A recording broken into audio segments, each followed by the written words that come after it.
Baik, selamat malam, selamat siang, ataupun selamat pagi, ataupun selamat sore, bagi siapapun yang menonton video pembelajaran ini. Jadi selamat datang kembali di video pembelajaran saya Aya. Jadi pada video kesempatan kali ini saya akan menjelaskan materi tentang fonologi.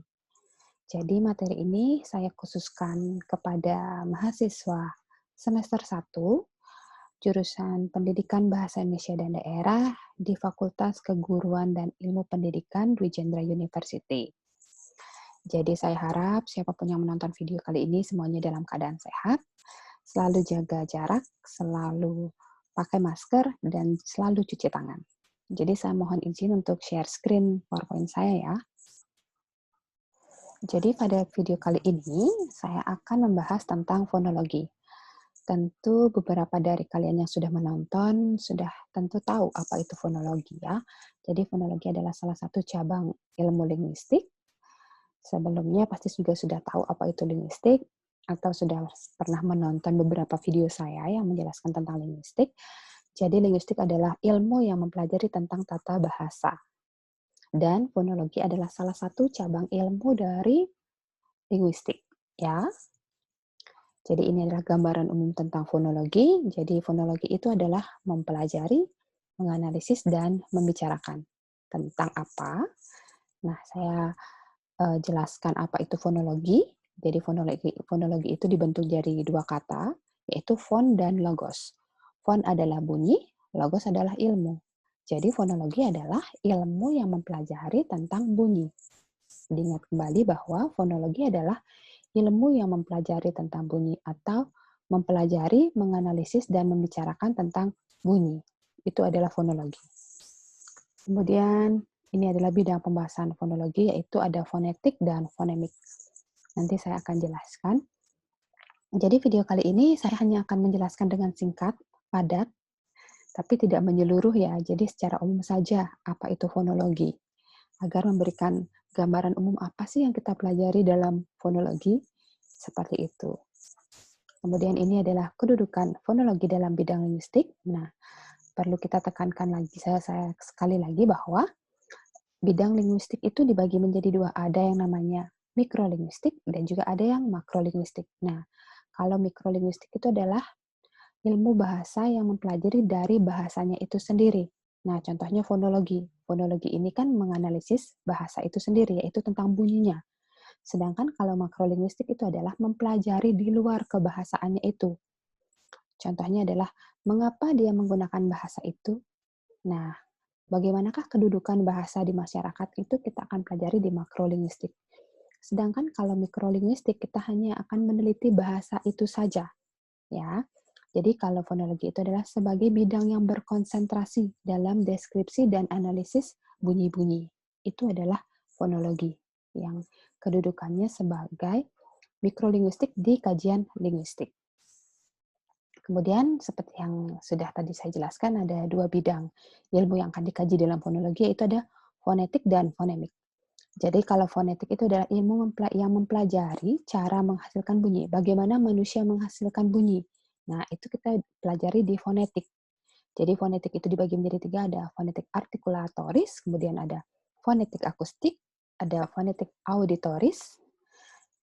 Itu merupakan proses atau bagaimana kita menghasilkan bunyi, bagaimana proses kita menghasilkan bunyi, alat ucap mana saja yang bisa menghasilkan bunyi di dalam mulut, ya. Nanti kita pelajari itu di fonetik. Sedangkan kalau fonemik itu adalah ilmu yang mempelajari fungsi bunyi bahasa sebagai pembeda makna. Itu namanya fonemik, ya. Jadi kalau fonemik itu kita pelajari bunyi-bunyi yang mana saja bisa merubah makna, sedangkan kalau fonetik, bagaimana proses kita menghasilkan bunyi dan dari mana bunyi itu berasal. Itu yang akan kita pelajari di fonetik. Kemudian ini ada perbedaan antara fon dan fonem. Bisa dibaca sendiri bahwa fon itu adalah objek kajian fonetik, kemudian kalau fonem adalah objek kajian dari fonemik, kemudian kalau fon itu adalah bunyi ujaran yang bersifat netral, atau masih belum terbukti membedakan arti ya, hanya sebatas bunyi saja kalau fon. Sedangkan kalau fonem adalah bunyi bahasa yang dapat dan berfungsi membedakan makna. Ingat kembali, kalau fon itu adalah hanya berbentuk bunyi saja yang bersifat netral, sedangkan kalau fonem itu adalah bunyi yang sudah membedakan makna, ya. Nah, di sini kita juga akan mempelajari tentang transkripsi fonetik dan transkripsi fonemik. Jadi kalau transkripsi fonetik bertujuan mengubah bunyi fonetik kepada bentuk tulisan. Di transkripsi apapun yang kita ucapkan itu ditranskripsikan ke lambang-lambang bunyi. Ya, jadi bunyi fonetik adalah bentuk bunyi luaran yang dihasilkan oleh alat ujaran manusia. Kalau transkripsi fonetik biasanya ditandai dengan tanda kurung siku. Penulisannya seperti ini. Jadi contohnya, ketika saya mengucapkan kata pendek, nah, pendek, jika ditranskripsikan ke dalam bentuk tulisan fonetik akan menjadi seperti ini. Nah, untuk lambang-lambang fonetiknya akan saya berikan nanti. Nah, jadi yang ditranskripsikan ke dalam fonetik adalah ditulis dalam bentuk segmental dan suprasegmental dengan penyukuan suku kata jika lebih dari satu suku kata. Ya, jadi ini akan dibagi P dan E diberikan spasi, kemudian ND diberikan spasi E dan K. Ya, jika lebih dari satu suku kata. Ya. Kemudian kalau transkripsi fonemik adalah yang bertujuan mengubah fonem ke bentuk tulisan saja. Jadi biasanya transkripsi fonemik ini ditandai dengan lambang tanda kurung palang seperti ini. Berbeda dengan transkripsi fonetik dengan tanda kurung siku. Sedangkan kalau fonemik dengan tanda kurung palang. Contohnya pendek, nah tidak ada huruf kapital dalam transkripsi fonemik, jadi ditulis saja seperti ini, pendek. Ditulis dalam bentuk segmental tanpa penyukuan suku kata. Jadi tidak ada dipisah-pisahkan sesuai dengan suku katanya dia. Langsung ditulis seperti itu saja. Nanti kita juga akan belajar tentang vokal dan konsonan. Tentunya sudah tahu vokal itu adalah A, I, U, E, O, sedangkan konsonan adalah B, C, D, dan sebagainya. Di luar dari A, I, U, E, O. Jadi bisa dibaca di sini bunyi yang tidak disertai hambatan pada alat bicara, hambatannya hanya terdapat pada pita suara, itu adalah vokal, sedangkan bunyi yang dibentuk dengan hambatan arus udara pada sebagian alat bicara. Contohnya itu adalah kalau vokal itu tidak ada hambatannya, A, sedangkan kalau kita mengucapkan B, B, B, itu ada hambatan arus udara ya yang dihasilkan dari mulut kita ketika mengucapkan bunyi B. Berbeda dengan vokal A, I, U, E, O. Itu tidak ada hambatannya. Ketika kita mengucapkan B ataupun G, ag, itu ada hambatannya ya. Jadi kalau vokal itu tidak terdapat artikulasi, sedangkan kalau konsonan itu ada artikulasinya. Kemudian semua vokal dihasilkan dengan bergetarnya pita suara. Dengan demikian semua vokal adalah bunyi suara. Nah, sedangkan kalau konsonan bersuara adalah konsonan yang dihasilkan dengan bergetarnya pita suara. Contohnya adalah R. Konsonan tidak bersuara adalah konsonan yang dihasilkan tanpa bergetarnya pita suara. Contohnya adalah B, B, B. Itu kan tidak ada yang bergetar. Berbeda dengan ketika kita mengucapkan R. Ya, itu contoh kecilnya dulu. Jadi sudah kita ketahui apa itu vokal dan konsonan. Ini penjelasannya lagi, perbedaannya lagi. Kemudian di sana ada monoftong, kemudian ada diftong. Kalau monoftong itu adalah satu bunyi vokal, kalau diftong itu adalah dua bunyi vokal atau vokal rangkap. Ya. Kemudian kalau di konsonan itu ada cluster.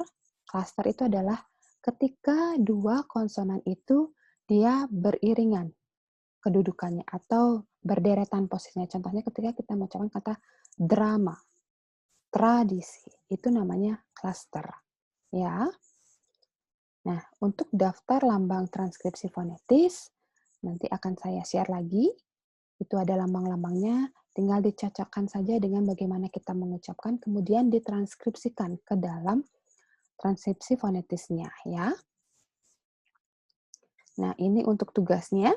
Silakan menulis transkripsi fonetik dan fonemik bagi seluruh mahasiswa semester 1, jurusan Pendidikan Bahasa Indonesia dan Daerah. Di sini tugasnya adalah silakan mencari 10 kata benda ya, dan 10 kata kerja. Tapi saya rubah soalnya menjadi silakan cari 3 saja kata benda, Kemudian 3 saja kata kerja, jadi totalnya ada 6 kosakata yang kalian cari. Kemudian ke-6 kosakata itu ditranskripsikan ke dalam bentuk fonetik dan fonemik, ya. Karena materi kita sudah sampai di sini, saya minta kalian untuk latihan mentranskripsikan bunyi. Jadi diucapkan dulu bendanya, baru ditranskripsikan ya.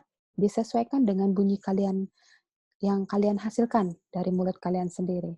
Karena saya yakin dalam kelas pendidikan bahasa Indonesia dan daerah itu tidak semua orang adalah orang Bali ataupun tidak semua orang adalah orang Sumba. Jadi saya akan menemukan bunyi yang beragam dari 6 jawaban untuk soal ini. Ya, mungkin sekian video tips saya kali ini tentang fonologi. Untuk video lebih lengkapnya akan saya upload lagi, akan saya perjelas lagi, dan saya akan bahas lebih dalam lagi tentang apa itu fonologi. Semoga video kali ini memberikan manfaat, kemudian kalian bisa memahami dan bisa mengetahui apa itu fonologi. Akhir kata saya ucapkan selamat malam, selamat pagi, selamat siang, ataupun selamat pagi. Terima kasih dan selalu jaga kesehatan.